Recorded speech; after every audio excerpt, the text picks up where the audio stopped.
The Pantone color of the year for 2021 is Ultimate Gray paired with Illuminating, which is a bright yellow. Today I'm featuring stencil and heat embossing techniques featuring this color combination that represents strength and hopefulness.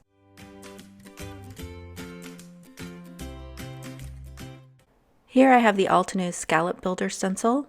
I chose this stencil because you can use two different colors, and I thought that would highlight this color combination really well. I start off by taping my card panel, which is a 4 1/4 by 5.5 inch piece of Neenah Classic Crest Solar White 80-pound cardstock to the center of the stencil. Now, this is how I normally set up most of my stencils. However, when you have a layered stencil like this where you're going to shift the design, I find out later it's much better to actually offset it and line up the card panel to one of the edges of the stencil, and you'll see why when we go to do our second color. Here I have ALTENEW Crystite ink in Silverstone and one of ALTENEW's small blending brushes. I'm going to go ahead and blend the first color. I completed that off screen and I left a white space at the bottom so that would help my sentiment pop out. So you want to make sure that you clean your stencil. Here I'm just using a microfiber cloth because I need to place the stencil back onto my card panel and I don't want the ink to smear.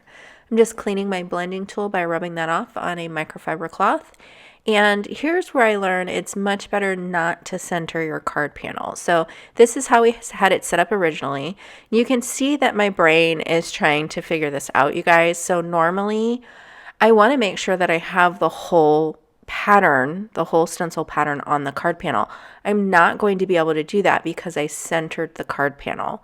So what I need to do is actually shift the stencil to the left or the right, but I'm going to lose so much of the pattern, which is what you can see here. So it's a good thing I left that empty space at the bottom, but there's just a small sliver down the right-hand side that is not actually going to be stenciled.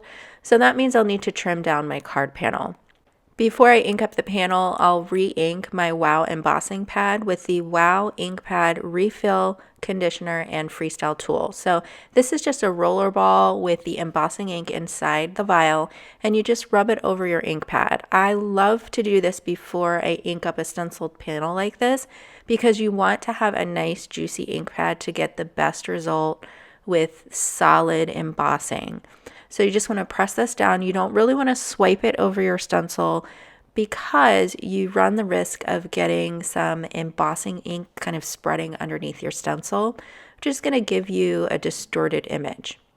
Here I have Lemon Sorbet, and this is from the Summer Scoops trio. This has a yellow, an orange, and a pink in it. These are just beautiful colors. If you joined us for the WOW World Card Making Day Hop, I used this trio for those cards. So if this is on my own channel, I'll link it in the top right hand corner. I'm not sure if I can do that on the WOW channel. If I can, it'll be linked in that top right hand corner. I'll sprinkle on the Lemon Sorbet embossing powder and just very gently tap it. You don't want to tap it too hard, otherwise you'll lose the majority of your glitter. It'll just tap right off the card. So very gently tap it. You don't want to flick your cardstock. Now, I didn't wait long enough for the dye ink to dry that I ink blended on, and so I am going to get some yellow that is heat embossed on top of the gray, but it looked totally okay, so I was all right with that. The yellow is actually a transparent color, so that worked out. But ideally, you do want to make sure that that ink is dry before you sprinkle on your embossing powder. So here I have the LUSTRE cardstock, Curious Metallic cardstock from CARDSTOCK.com. Now this is from their $1.99 section. I'll have a link to that down below.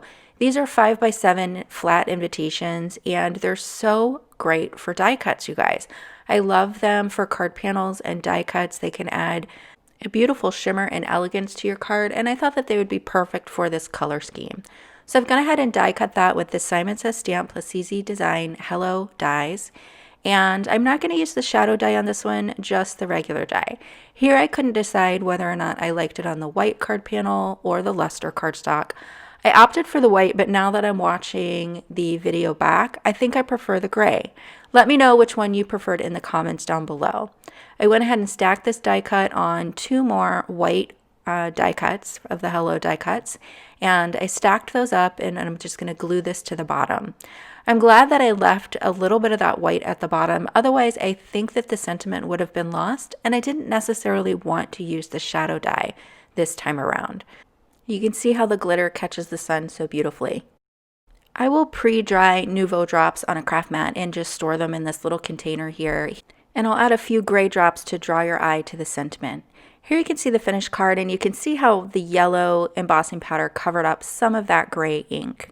As long as you allow your ink blending to dry, you won't have that problem. For the next two cards, I'm going to use the Simon Says Stamp CZ Design Peony Bouquet stencil.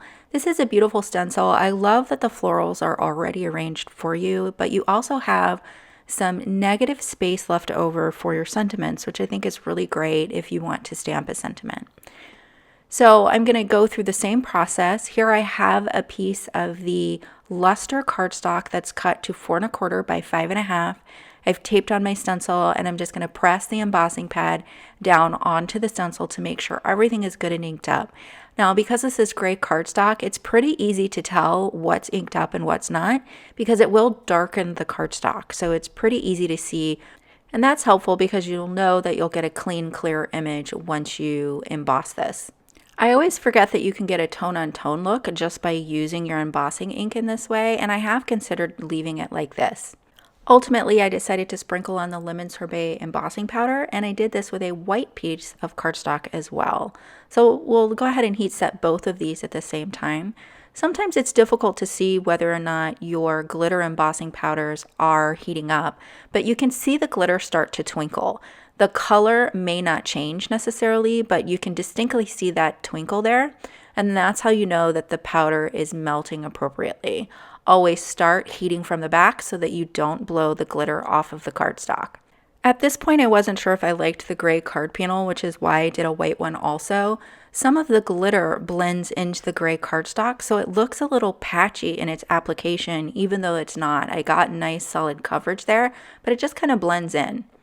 So here I have paper hugs and the hugs die from Simon Says Stamp, and all of the dies that I'm using today are actually from December, their recent release, and I'm going to use ALTENEW Hello and Hugs to add a sub-sentiment. So I'll also add some NUVO drops to these cards, and we're almost done. The paper hugs sentiment is several pieces of 110-pound weight cardstock stacked up, and the hugs die I decided to do with the LUSTRE cardstock and use the negative die cut strip there. I liked the idea of the flowers peeking through, but I wonder if it'd look better if I had cut off a little of that extra gray to the left of the sentiment. Here's the finished card with some gray NUVO drops, and here you can see how that glitter has a little bit of a gray neutral sparkle that blends into the cardstock, making it appear just a little bit patchy. If you enjoyed this video today, give me a like and subscribe down below. Thanks so much for joining me today, and I'll see you soon with more inspiration.